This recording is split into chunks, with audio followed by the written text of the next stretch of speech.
So, what is liquidity? In simple terms, liquidity is an area or a level where business was conducted previously. Institutions purchase a price at a specific level, and some retail traders end up taking advantage of the institutional sponsorship and take the trade. And our main objective here is to find out where these retail traders' stop losses rest at. So, in this example, you can see price being purchased at this demand level, and we're not focused on the entry or why price was purchased there. We're looking at if some retail traders took advantage of this trade, where would their stop losses rest at? Their stop losses would rest at the near swings. And this is where the liquidity will be rested. So let's get into this. So the first type of liquidity we're going to cover is your support and resistance liquidity, which is your equal highs and equal lows.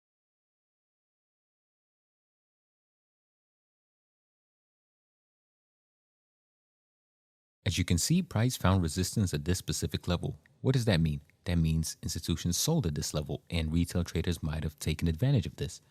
So now this level is incentivized to attract price and it will act as a magnet for price to later do what? Run over this level.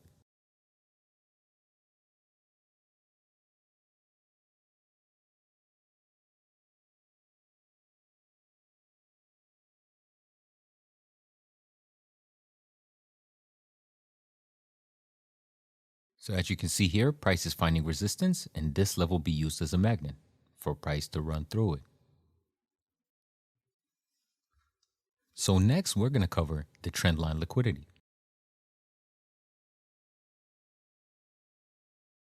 If you look here, you don't see equal lows, you can't pinpoint where the resistance is coming from. Now, it could be coming from internal liquidity, but a lot of times retail traders use what you call a trend line.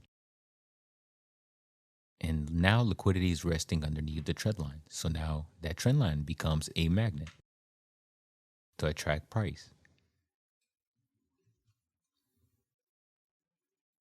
So here we have an example of trend line liquidity.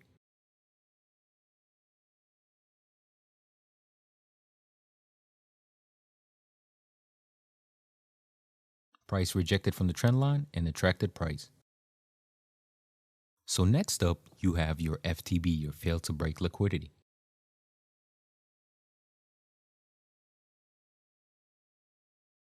As you can see here, you have a supply level formed and price approaches this level and rejects. So now you have evidence that that level was valid and retail traders might be a part of that move. So anybody that purchased price at that level, their stop losses would go on the swing above. And above that swing would be resting the stop losses, which would be your liquidity. And price would be incentivized to attack that level one more time.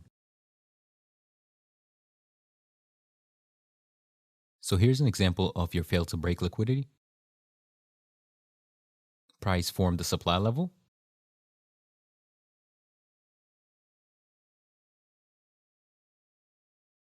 An aggressive reaction from the supply level, forming the liquidity to later be absorbed. So let's take a look at this example. You always want to look to the left and you want to look to what happened previously. What happened here?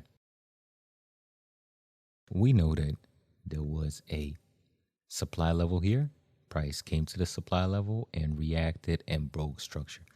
What can we understand from this motion? We can understand is that there were sell orders injected here that pushed price down.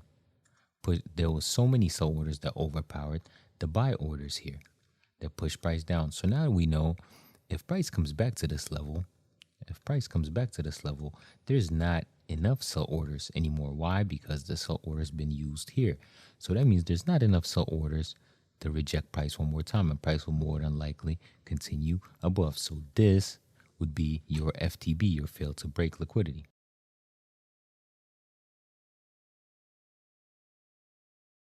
So now you mark up your liquidity.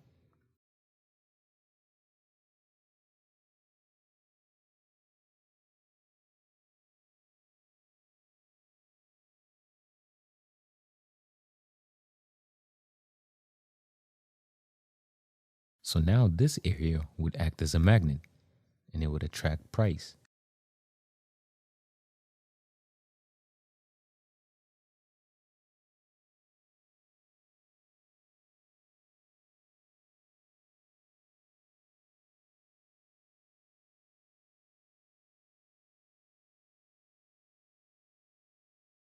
and the liquidity's been absorbed.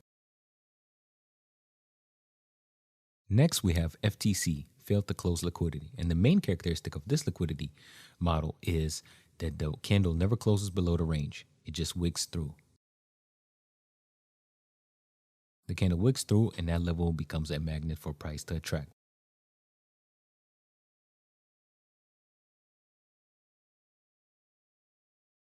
So what is the primary function of liquidity?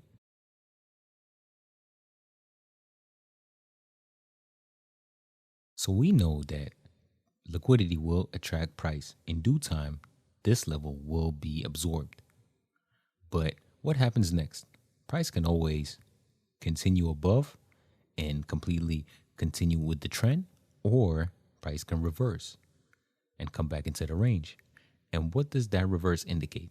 That indicates a trap, a stop hunt. And what is the function of the stop hunt? The stop hunt is a trap. In this situation, everybody that thought this was a breakout, that price is going to continue higher, got trapped.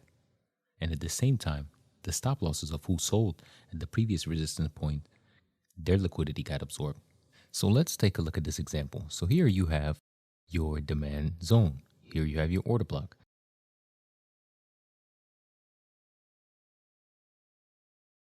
Price reacts from this order block.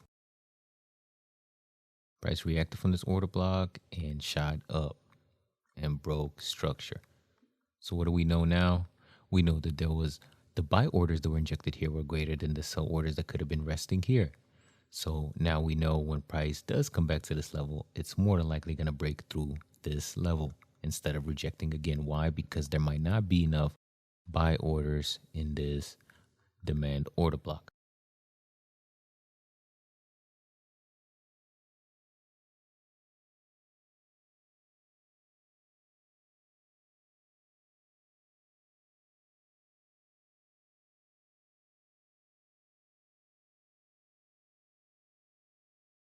So price is breaking through this level, and price broke through this level. But what happened? Price came back into the range, forming the trap, the stop hunt.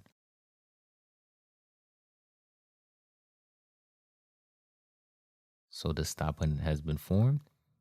Everybody that tried to sell in this area,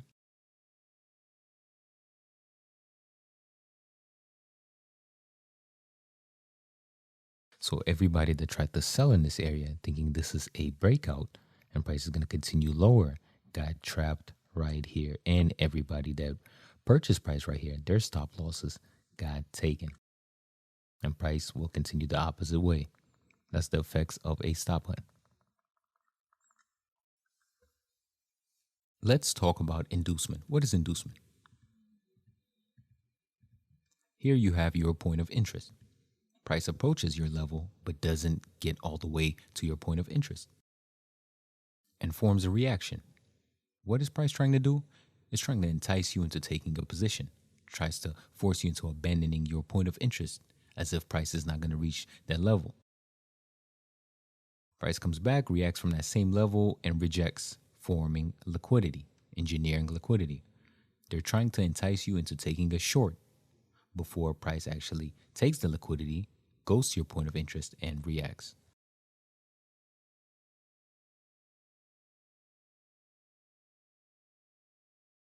So your point of interest is formed, and now you're waiting for price to revisit that level. Price attempts to induce you by reacting from a level close to your point of interest to later on actually visit your point of interest and then react from it.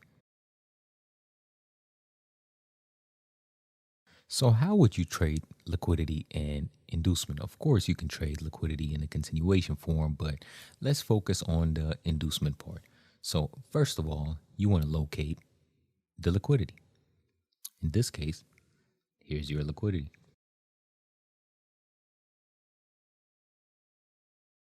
What kind of liquidity is this? This is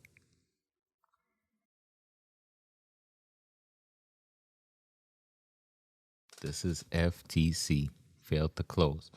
Why is it your failed to close?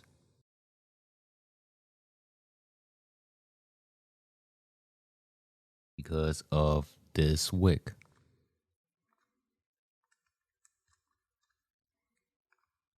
So now you know liquidity is resting under this level. So now you look for your point of interest.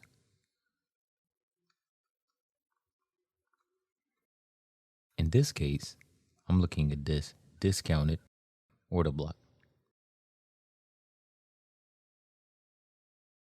So now what you're waiting for is for price to run on liquidity, go to your point of interest, and then react.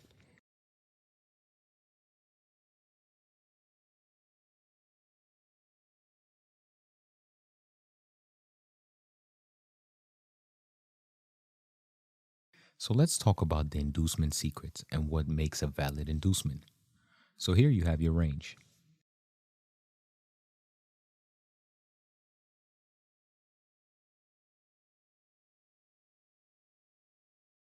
This would be your range. So now we pull out our fib that's broken into 4. So basically, the 4 parts are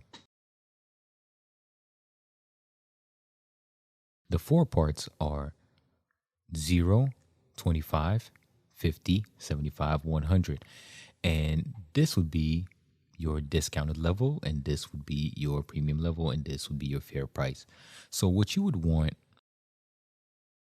essentially is you would want your inducement to happen in the 50%.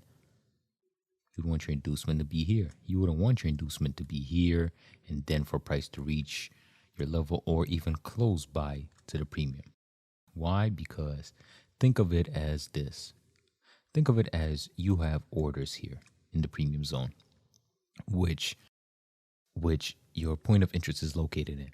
You don't want price to come here and come back up. Why? Because if it hits this level and then comes back up and then comes back in, more than likely now you have a FTB situation.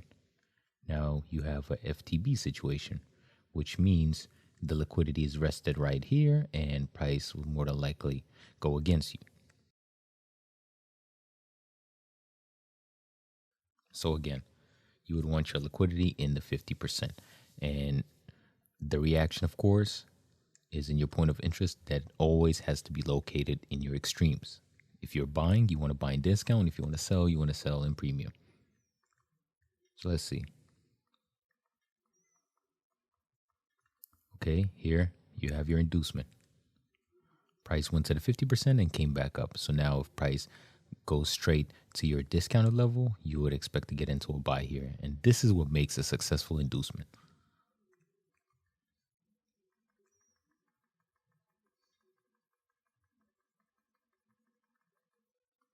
And here you have it. This was your liquidity.